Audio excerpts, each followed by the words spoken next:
Hi கத்தா தமிழர்கள் மகிழ்வரங்கம் viewers, இதை பார்த்துட்டு இருக்க எல்லா லேடிஸ்க்கும் உங்க சார்பா ஏதாச்சும் ஒரு 2 வார்த்தை, ஏதாவது என்கரேஜிங்கா சொல்லலாம், இல்ல உங்களுக்கு உங்க எக்ஸ்பீரியன்ஸ் நீங்க ஏதாச்சும் சொல்லலாம். அதை பார்த்துட்டு இருக்க லேடிஸ் எல்லாருக்கும் என்னோட எக்ஸ்பீரியன்ஸ்னா, எனக்கு சின்ன வயசுல நான் நிறைய டான்ஸ் ஆடணும்னு ஆசை இருந்தது. அது இப்ப வாய்ப்பு கிடைக்கும் போது நான் யூஸ் பண்ணிக்கிறேன். உங்களுக்கும் கண்டிப்பா அந்த ஆசை இருந்திருக்கும், அப்ப ஆப்பர்ச்சுனிட்டி இல்லாம இருந்திருக்கும். இப்ப வந்து ஜாயின் பண்ணி கரெக்டா யூட்டிலைஸ் பண்ணிக்கோங்க.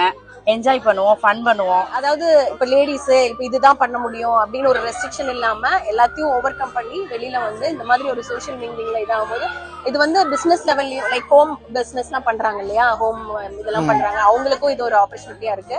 நிறைய கான்டாக்ட்ஸ் கிடைக்குது, நிறைய எக்ஸ்போஷர் இருக்கு, நல்லா இருக்கு, மைண்ட் ஃப்ரீயா இருக்கு, ஜாலியா இருக்கு. எல்லாருமே வந்து இந்த மாதிரி சேர்ந்து வரும்போது யூனிட்டி இன் டைவர்சிட்டின்றாங்க இல்லையா, இட்ஸ் டெஃபினெட்லி இஸ் தேர். நம்ம எல்லாரும் சேரும்போது அது ஒரு கைண்ட் ஆஃப் வைப் கிரியேட் பண்ணது, பாசிட்டிவிட்டி மெயினா.